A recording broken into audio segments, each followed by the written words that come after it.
Só pronto aí, ó. Fazer silêncio.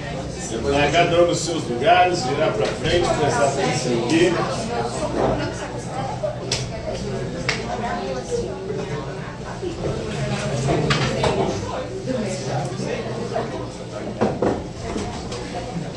Virar para frente, silêncio, prestar atenção aqui.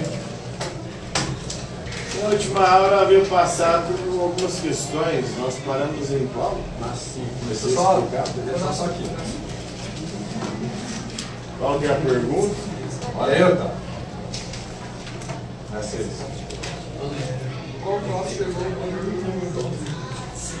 Qual classe chegou ao poder por iluminismo?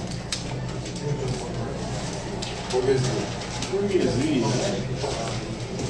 O iluminismo é um movimento cultural que defendia os interesses dessa classe social que é a burguesia.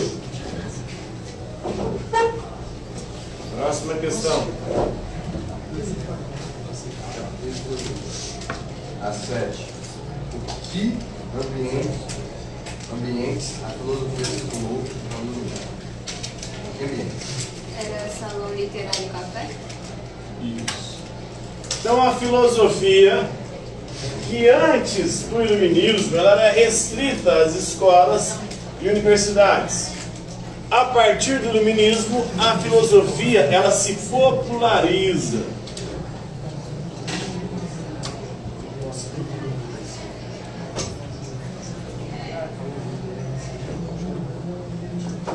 Durante o iluminismo, né? Se popularizando, ela passa a estar presente em outros ambientes que não mais somente as escolas e universidades. Agora a filosofia ela ganha as ruas e os salões.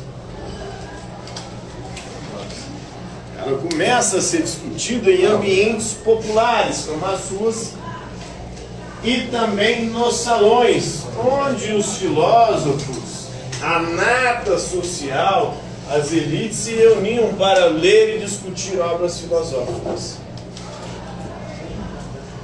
Então a filosofia sai do ambiente restrito, fechado das escolas e universidades e agora ganha outros ambientes. As ruas, porque ela passa a ser discutida nas ruas durante o período revolucionário na Inglaterra, depois na França, nos Estados Unidos, e nos salões que era o ambiente das elites. A galera mais abastada, mais rica, a nobreza ali e a alta burguesia. Próxima questão. O que foi o enciclopedismo? Enciclopedismo.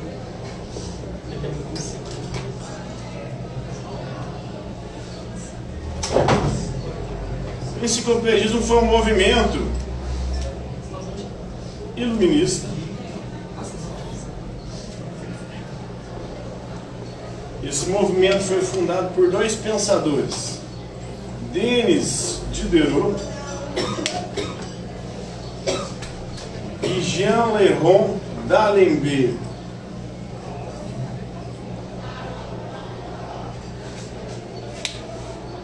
E eles foram responsáveis por confeccionar as primeiras enciclopédias. O que é uma enciclopédia? Amor e palavras. Como é que escreve o nome do outro aí? Oh Deus.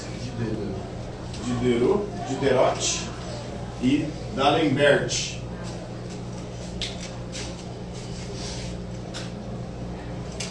Então as enciclopédias eram obras que buscavam reunir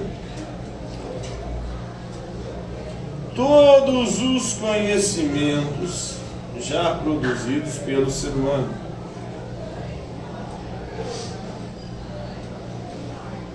Até aquele momento, né? Até o século XVIII.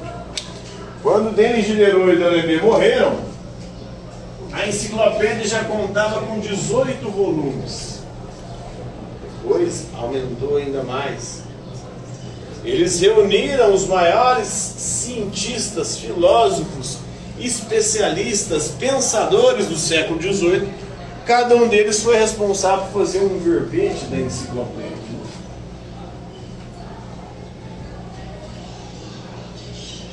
Então esse foi o movimento iluminista do enciclopedismo.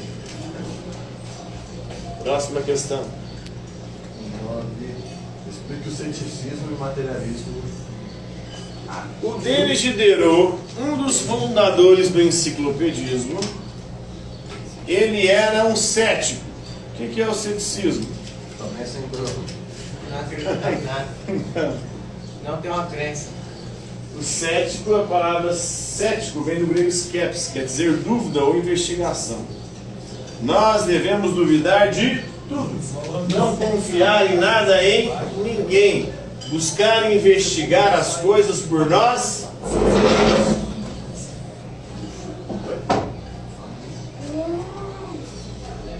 Então o Denis Diderot era um cético e ele era um materialista ateu. Para o materialismo tudo é matéria. Não existe nada além da matéria. Por isso, para ele não há nada espiritual, porque tudo se resume à matéria. E se não há nada espiritual, consequentemente, ele é um ateu. Para ele não há Deus. O Denis Diderot, ele vai fazer a seguinte reflexão. Ele escreveu o seguinte: eu não consigo imaginar como, depois da morte, sem ter olhos, eu vou ver. Sem ter ouvidos, eu vou ouvir. Sem ter boca, eu vou falar. Sem ter cérebro, eu vou pensar. Sem ter coração, eu terei sentimentos. Como, numa vida após a morte, sem ter nada desses atributos, eu vou ter essas características? E quando eu morro, meu corpo entra em decomposição. Se meu corpo entrou em decomposição, não terei mais olhos. Como é que eu vou viver depois da morte? Meu corpo vai decompor-se, eu não terei mais ouvidos. Como é que eu vou ouvir? Meu corpo vai se decompor, eu não terei mais boca. Como é que eu vou falar? Meu corpo vai se decompor, eu não terei mais cérebro. Como que eu vou pensar? Meu corpo vai se decompor, eu não terei mais coração. Como é que eu terei emoções e sentimentos? Aí ele disse: se alguém algum dia me provar que é possível pensar, ver, ouvir, falar e ter sentimentos sem ter corpo, aí eu vou acreditar. Enquanto não conseguem me provar, para mim, eu duvido, né? Para mim isso não existe.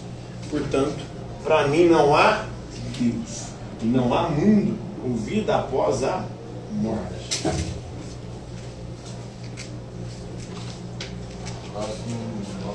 Então esse é o ateísmo do Denis Diderot. Diferencia estado natural de Hobbes, Locke e Hegel. E Rousseau. Rousseau. Estado natural. O que é o estado natural? É o estado que as pessoas viviam antes de viverem em sociedade, antes de criarem o Estado.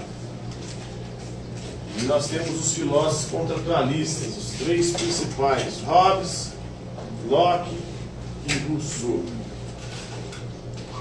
Estado natural não é? Oi?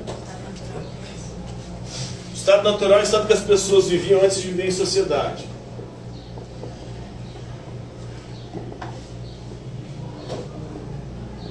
Sociedade organizada, sociedade civil.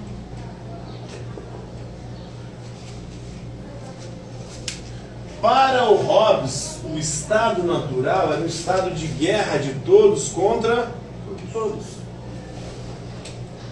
Por quê? Porque o homem é o lobo do homem.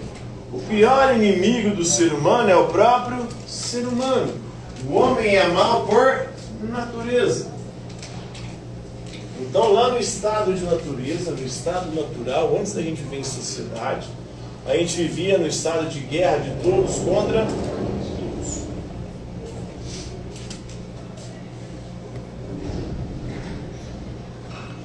Para o Locke, o estado de natureza era um estado de insegurança.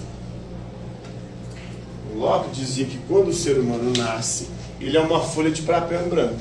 Então ele não nasce com conhecimento nenhum, e ele não nasce nem bom nem mal. E não nasce com poder nenhum também, por isso ele é contra o absolutismo, o poder hereditário. Então, para ele, o estado de natureza é um estado de segurança, porque a gente não nasce bom nem mal, mas vivemos em perigo, em constante perigo, no estado de insegurança. A qualquer momento no estado de natureza, alguém podia vir nos matar, alguém podia vir nos roubar, alguém podia vir e nos escravizar. É um estado de insegurança. O homem não é bom nem mal, ele vai ser aquilo que a educação fizer dele. A educação pode tornar o ser humano bom ou mal. E nunca dá para saber a educação que a pessoa teve. Por isso eu fico inseguro. Para saber se essa pessoa teve uma educação que fez dela uma pessoa má, e aí ela vai me matar, vai me roubar, vai me escravizar? Não sei. Não dá para saber. Então, por isso, é um estado de insegurança. O estado de natureza, segundo o Locke. E temos o Rousseau.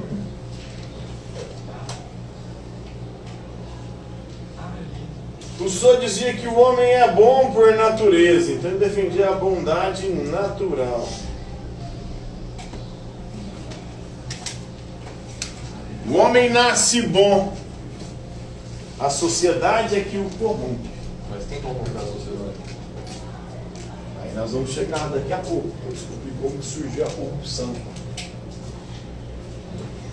No estado de natureza, o ser humano vivia lá na selva, ele não tinha maldade, ele vivia em perfeita harmonia com a natureza e uns com os outros. Então ele vivia ali buscando a sua autopreservação, e ele tinha piedade, compaixão pelos outros. Tanto que os povos indígenas, eles viviam ali numa espécie de comunismo.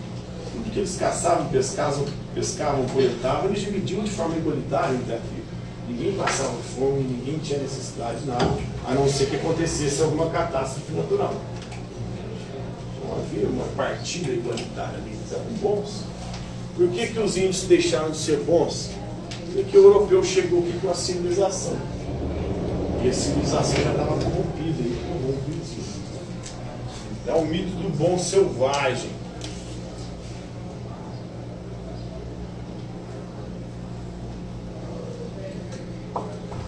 O bebê, ele tem uma bondade natural. Na convivência social ele vai se corrompendo. O homem nasce livre, a sociedade o acorrenta, o escraviza. Para o Rousseau. Quem fala que corrompe é a Rousseau, né? O homem nasce com a sociedade que corrompe. Próxima questão. Qual foi a primeira desigualdade segundo Jean-Jacques Rousseau? É aqui que surge a corrupção. A corrupção nasce da primeira desigualdade.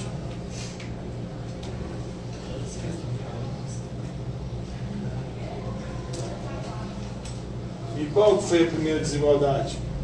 A criação da propriedade privada.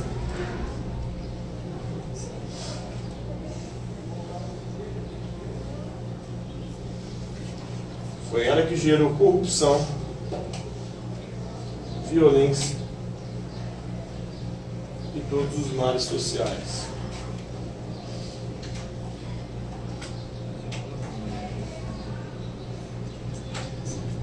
Rousseau vai dizer o seguinte: maldito foi o primeiro ser humano que cercou o primeiro pedaço de terra e disse: isso aqui é meu.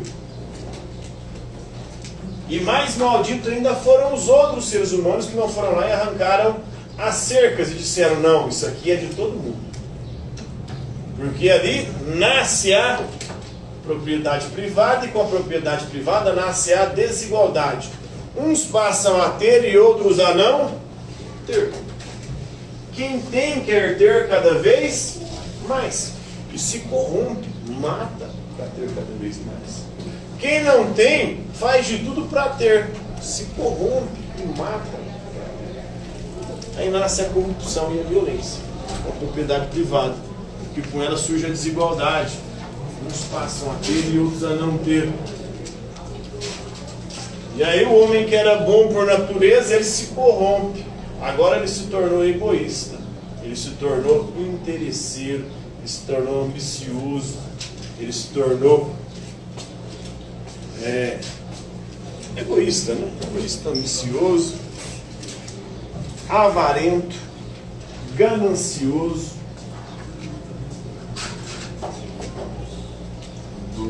Próxima questão. Diferencie contato social de forma Contrato social. Aí, cada um deles vão tentar resolver o problema aqui. O Hobbes vai tentar resolver o problema da guerra de todos contra todos, criando a teoria do contrato social do absolutismo. Os homens que no estado natural de natureza viviam no estado de guerra de todos contra todos, num determinado momento, cansados de fazer guerra, eles se reuniram e falaram: vamos parar com essa merda? Vamos renunciar ao nosso direito natural de fazer justiça com as próprias mãos. E vamos entregar esse direito para o Estado. E dar ao Estado poderes absolutos. Poderes absolutos por quê? Eu vou dar ao Estado o poder sobre a minha vida, a minha liberdade e os meus bens. Se eu representar ameaça para a sociedade, o Estado pode tirar a minha vida, a minha liberdade e os meus bens. Então a função do Estado é o quê? Garantir a paz e a segurança. Para garantir a paz e a segurança, o Estado tem poderes absolutos. Poderes absolutos sobre o quê? Sobre a nossa vida, a nossa liberdade e os nossos bens. Se eu representar um perigo para a sociedade, o Estado pode me matar, pode me prender, tirar a minha liberdade e pode tomar os meus bens. Então o Estado tem um poder absoluto sobre isso, né? A minha vida, a minha liberdade e os meus bens. Se eu representar um risco para a sociedade, ele pode me matar, pode me prender, pode me tomar das coisas. Né? E é isso que ele faz, o Estado, não é? A polícia. Se você representar uma ameaça à sociedade, sair matando os outros, a polícia chegar, você vai te matar, pode impedir que você mate mais gente. Se você estiver roubando os outros, a polícia pode te prender, aí você perde sua liberdade. Se você estiver representando uma ameaça para a sociedade, correndo demais nas rodovias, colocando a vida dos outros em risco, você toma uma multa, você perde seus bens, vai no seu bolso.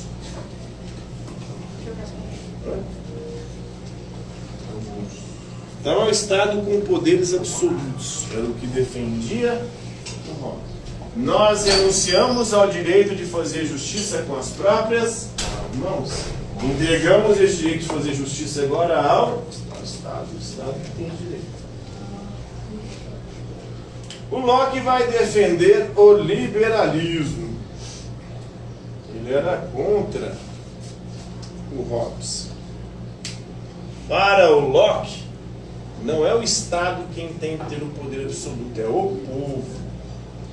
Qual que é a função do Estado? Vivíamos em segurança, nos reunimos, fizemos um pacto, um contrato social, criamos a sociedade civil e o Estado. Mas não demos poder absoluto ao Estado.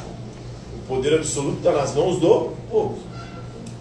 Se o Estado não garantir 3 direitos naturais básicos, ele pode ser dissolvido pelo povo. O povo pode destituir o Estado e colocar outro Estado no lugar.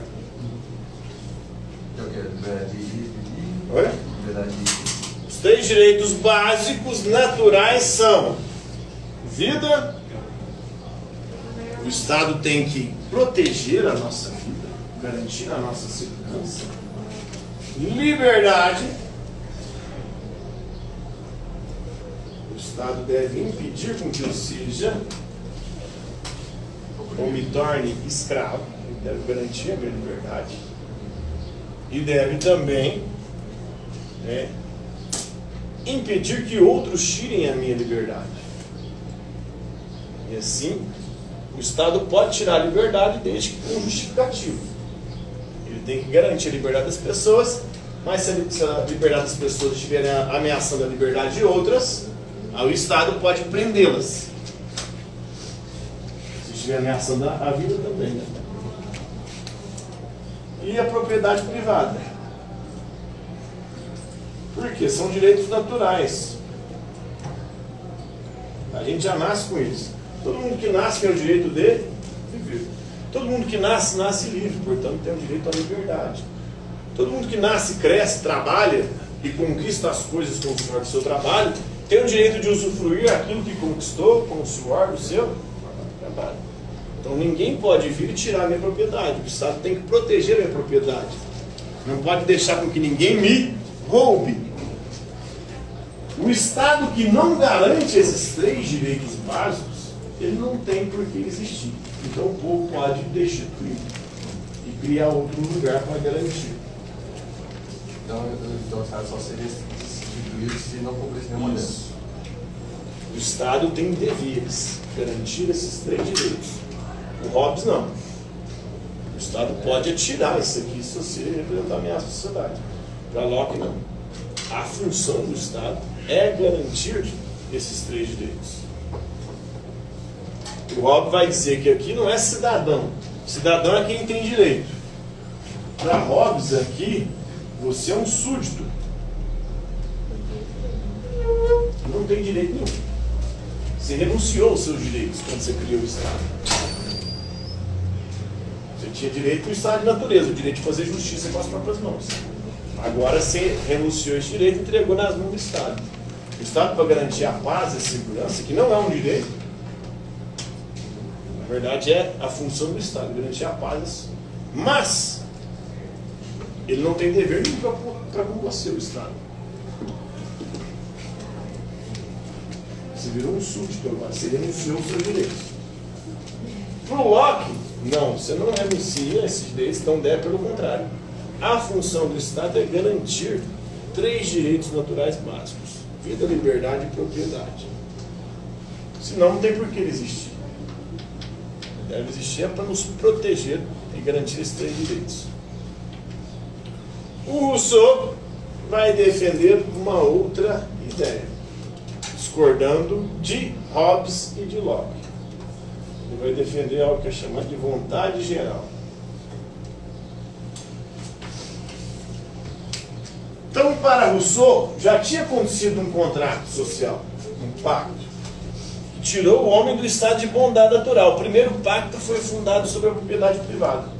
A propriedade privada gerou corrupção, violência e tornou o ser humano egoísta, ambicioso e avarento. Agora, o indivíduo que era bom por natureza, ele só pensa em si mesmo. Só defende os próprios interesses.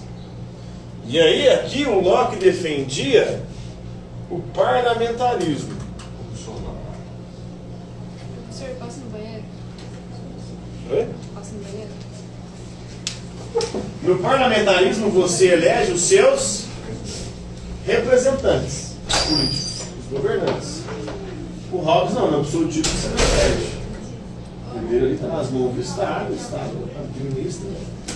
Você tem esse direito de escolha. Para o Rousseau, o parlamentarismo, essa democracia representativa não funciona. Não tem como a gente voltar para o estado de bondade. A gente já foi bom. Não tem como acabar com a propriedade privada mais. A propriedade privada já foi criada. Mas não funciona o parlamentarismo. Por quê? Agora, cada um está preocupado com o seu próprio interesse. Quando você elege alguém para defender os seus interesses, essa pessoa não vai defender seus interesses. Ela vai defender os interesses dela. Então, por isso que o parlamentarismo e a democracia representativa não funcionam. Porque quando você elege um político acreditando que esse político vai defender os seus interesses, esse político não defende seus interesses. Esse político só defende os interesses dele. Portanto, agora, a sociedade precisa ser governada por uma vontade geral. O que é a vontade geral? São os interesses que nós temos em comum.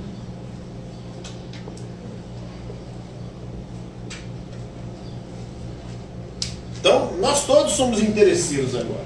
Já não somos mais bonzinhos. Acabou. O tempo lá da selva já não existe mais.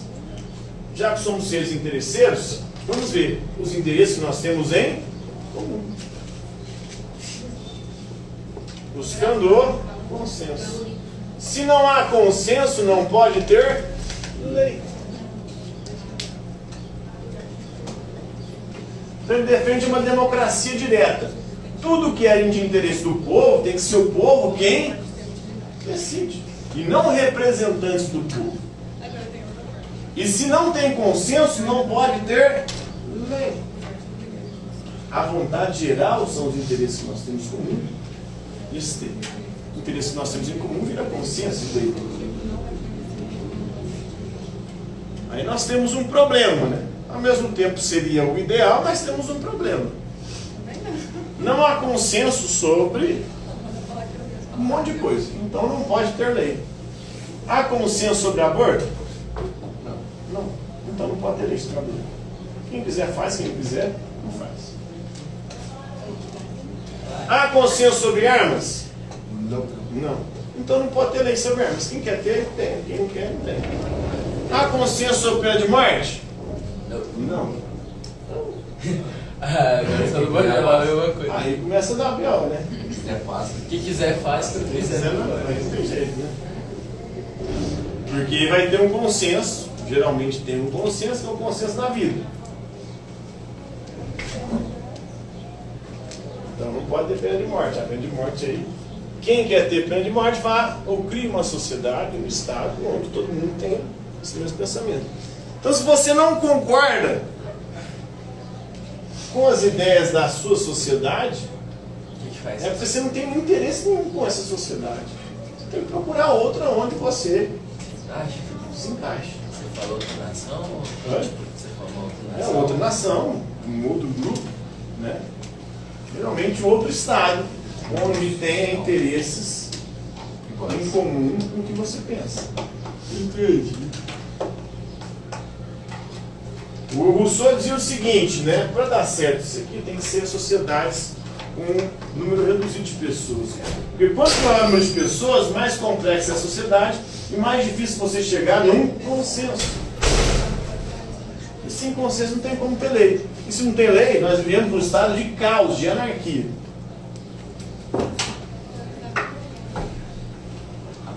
Aí se no país, por exemplo, tem a maioria que defende uma ideia e a minoria discorda, não pode a maioria impor sobre a minoria a sua vontade.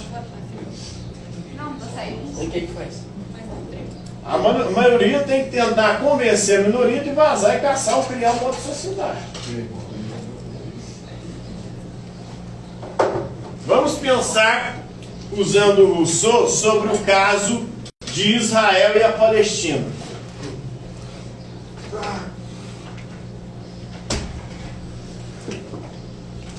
Nós temos aquele território ali. Parte de Israel, parte a faixa de Gaza, que pertence aos palestinos, parte a Cisjordânia, que também pertence a palestinos. Quem tem a maior parte da população ali? Israel. Israel tem 9 milhões de pessoas, né? A faixa de Gaza tem 2 milhões de pessoas. A Cisjordânia eu não sei quantos milhões que tem. Mais de 500. Então Israel tem maioria. Mas Israel não pode impor a sua vontade sobre aquela maioria. Alguém tinha que vazar dali. E é o que Israel está tentando fazer. Olha só como é que está melhor, né? Israel quer que os palestinos vazem daquela região. E os palestinos não reconhecem o Estado de Israel. Porque o Estado de Israel foi uma criação artificial da ONU em 1958. Não existia Estado de Israel até 1958. Ah, mas Israel morou ali. Israel morou lá até 70. O povo judeu morou lá até 70 depois de Cristo. 70 depois de Cristo foi destruído o templo e os judeus se dispersaram pelo mundo. Depois daquilo, vários povos moraram ali. E, a partir do século VII e VIII, a maior parte, ou o povo predominante que habitou aquela região, eram os árabes muçulmanos. Inclusive, o Império Turco Otomano vai dominar aquela região no século XIII, vai ficar quase um milênio ali, com árabes muçulmanos morando naquela terra. E aí, no século XIX, um movimento chamado sionismo, ele começa a defender a volta dos judeus para a Terra Santa. E esse movimento nem era um movimento de judeus originários, de povos semitas. O que é semitas? Povos daquela região do Oriente Médio. A maior parte daquelas pessoas que defendiam o sionismo, a volta dos judeus para a Terra Santa, eram pessoas de matriz ou de ascendência caucasiana e não semítica. Os caucasianos são pessoas que vieram da Europa. Então, geneticamente, não tem nada a ver com aquele povo, com o judeu lá que foi expulso na época do Império Romano. Eles voltam. Então temos um BO gigantesco aí. Não tem consenso. Então, não pode ter lei. Na verdade, o que tinha que acontecer? Já que a ONU criou o problema, ela poderia desfazer o problema. Esse Estado não vai ser de ninguém. Vocês não têm consenso.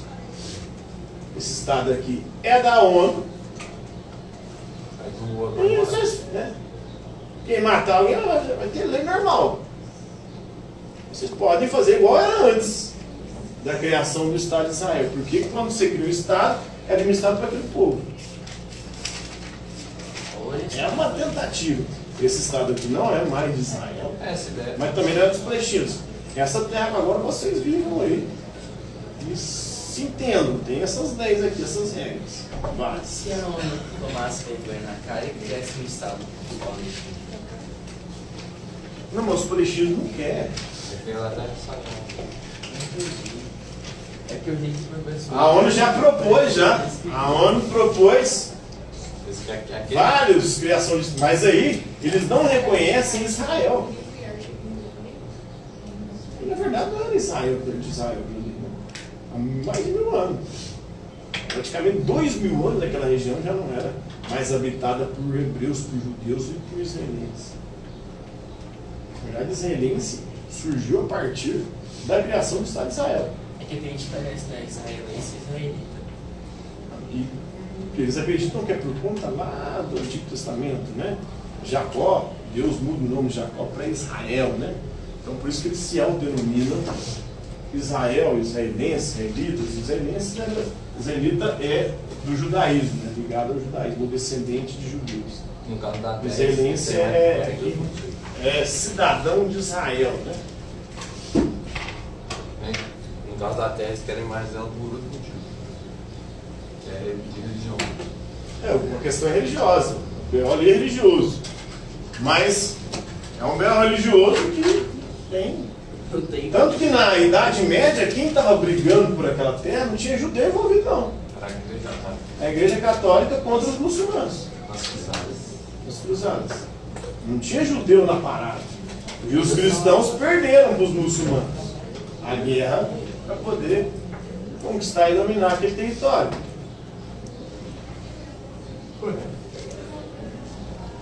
Então, o B.O. ele não tem solução. Por quê? Não tem consenso, não tem interesse comum. Os israelenses têm os interesses deles, os palestinos têm o deles. Os dois querem se matar, mas essa é a construção. Exatamente. Apesar que mesmo entre os palestinos não há consenso. E entre os israelenses não há consenso. Tem palestino que é contra o Hamas. E não quer eliminar os judeus.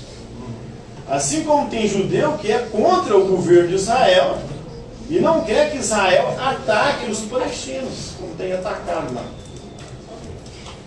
Então, É uma faca de dois gumes.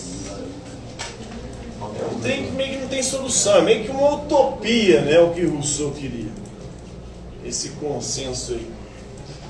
Vai para a sociedade, cria uma sociedade alternativa, onde todo mundo tem um interesse em comum com você, com suas ideias. Aí lá ninguém vai fazer algo que você vai discordar. Por quê? Você se reúne só com pessoas que pensam igual você. Mas é pior ainda. Mas é pior ainda. Eu não tenho diversificação. O problema vai ser quando começar a ter filhos. Porque o que acontece com o contrato social? Quem fez esse pacto lá atrás não contou que a gente ia nascer. Eu nasci e não fiz pacto com ninguém. E aí eu tenho que me submeter ao pacto que esses comungados fizeram. Tá aí. Me impondo um monte de coisa que eu não concordo. Isso é verdade que ele pode ser assim, você era 25% do seu pai, e outros 25% da sua mãe. Geneticamente, né? E 50% é você que vai aprender. Geneticamente, sim. E também a questão das escolhas, existencialmente. Então você vai fazendo suas escolhas. Mas, esse pacto que a galera fez lá atrás, não tem nada a ver com essa história. Tem um monte de coisa que eu não concordo. E eu tenho que viver numa sociedade onde não fui eu que fiz as regras. E nem concordo com elas, mas tenho que me submeter a elas.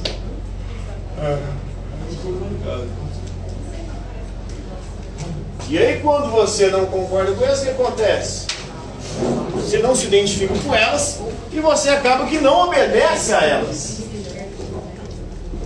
O que acontece no Brasil? O brasileiro não se identifica com as leis. É por isso que ele criou o jeitinho brasileiro. O que é o jeitinho brasileiro? Uma forma de burlar O sistema. Quem é, professor?